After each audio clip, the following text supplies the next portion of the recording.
शुभकामनाएं। व्यक्ति के जीवन में यदि जन्मदिन भी मनाया जाता है तो कोई ना कोई प्रयोजन रहता है। हम पिछले वर्ष हमने क्या किया, अगले वर्ष की हमारी क्या योजनाएं हैं, या हमारे जीवन का क्या उद्देश्य था और उस उद्देश्य को प्राप्त करने के लिए मैं कितनी दूर तक चल सका। ठीक है। आर्य समाज की स्थापना क्रांतदर्शी देव दयानंद ने, यहां मैं शब्द को थोड़ा सा परिवर्तित कर देता हूं, यहां मैं शब्द प्रयोग करूंगा स्थापना नहीं, पुनर्स्थापना। क्रांतदर्शी देव दयानंद ने आज से 148 वर्ष पूर्व कुछ उद्देश्यों को लेकर के की। आज यदि हम आर्य समाज स्थापना दिवस मना रहे हैं तो अपने को चिंतन करना पड़ेगा कि हम उन उद्देश्यों की पूर्ति में कितने कदम चल पाए और कितना सफल हुए। उस समय जो आर्य समाज की स्थापना हुई और एक कालजयी ग्रंथ वैचारिक समुद्र मंथन के उपरांत अमृत के रूप में सत्य के अर्थ का प्रकाश देते हुए हम सभी को हमारे गुरु आचार्य ऋषि परंपरा के अंतिम ऋषि उस समय के क्रांतदर्शी देव दयानंद ने दिया सत्यार्थ प्रकाश, जिसे स्वाधीनता प्राप्ति से पूर्व एक क्रांतिकारियों की गीता के रूप में देखा गया और इतिहासकार स्वर्ण अक्षरों में यह लिखने पर विवश हुआ कि इस राष्ट्र की स्वाधीनता के यज्ञ में अपना सर्वस्व आहूत करने वाले 80% लोग आर्य समाज की विचारधारा से प्रभावित थे। सत्यार्थ प्रकाश पढ़ करके उन्होंने अपना सर्वस्व समर्पित कर दिया, प्राण न्योछावर कर दिए, हम स्वाधीन हो गए। लेकिन मुझे आज की बात करनी है। स्वाधीनता 75 वर्ष की लगभग आयु है। हम आजादी का अमृत महोत्सव 75 वर्ष मना रहे हैं। राष्ट्र की आयु के संदर्भ में रवि जी 75 वर्ष की आयु एक बाल्यावस्था मानी जाती है, जैसे ये बच्चे नन्हे मुन्ने चंचल बैठे।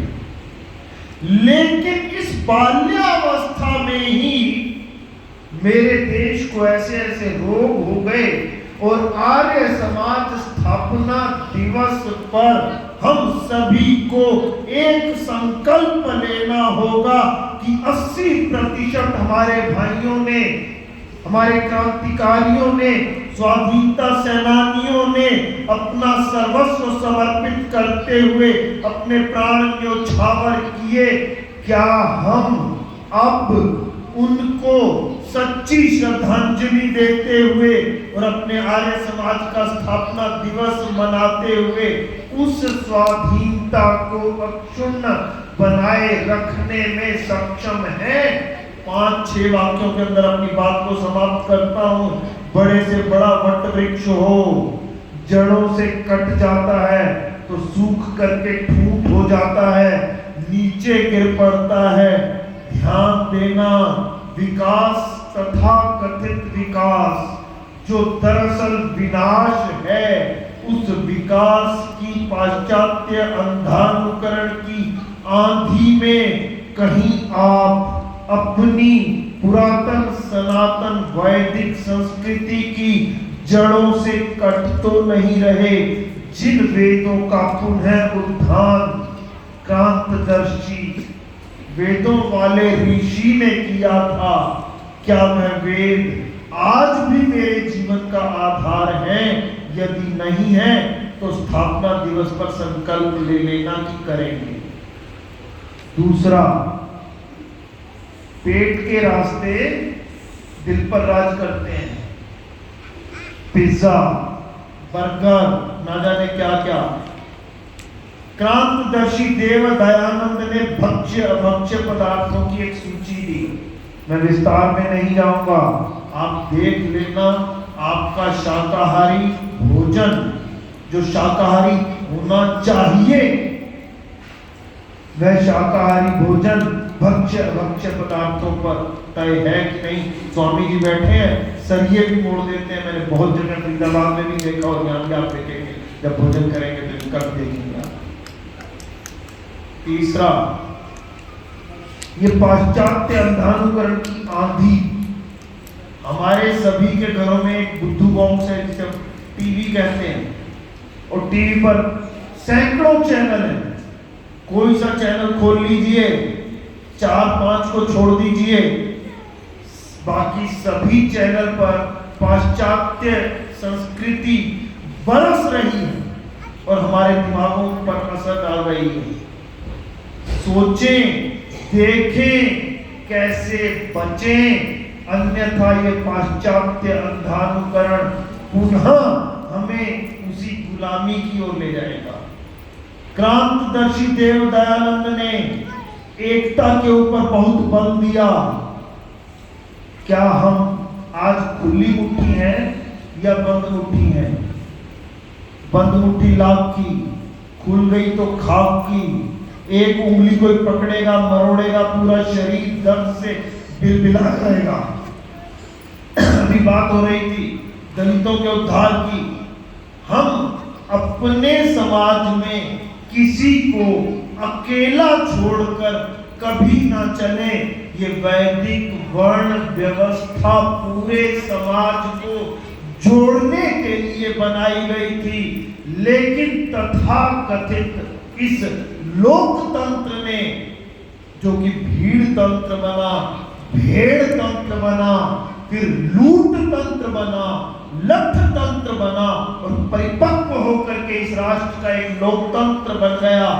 ध्यान देना, हमें बांट करके रखने की साजिश ठीक उसी प्रकार उस समय के नीति नियंता भी करते रहे जब मेरा राष्ट्र स्वाधीन हुआ और हमें जातियों में, कबीलों में बांट दिया गया, आपस में लड़वाया गया, हमें एक समाज के रूप में एकत्रित नहीं होने दिया गया। हम हिंदू नहीं बन पाए, हिंदू एक समाज के रूप में संगठित नहीं हो पाया। हिंदू तो छोड़िए, फिर वह अच्छे गुण धारण करते हुए वह हिंदू आर्य नहीं बन पाया, और जब आर्य नहीं बन पाया तो ये मुट्ठी बंद नहीं हो पाई, मुट्ठी खुली रह गई। इसीलिए आज भी फूट डालो राज करो की ये नीति हम पर चल रही है। ऐसा ही रहेगा तो स्वाधीनता कितने दिन तक रहेगी? और आर्य समाज स्थापना दिवस से हम क्या शिक्षा लेंगे? एक अंतिम वाक्य बोल देता हूं।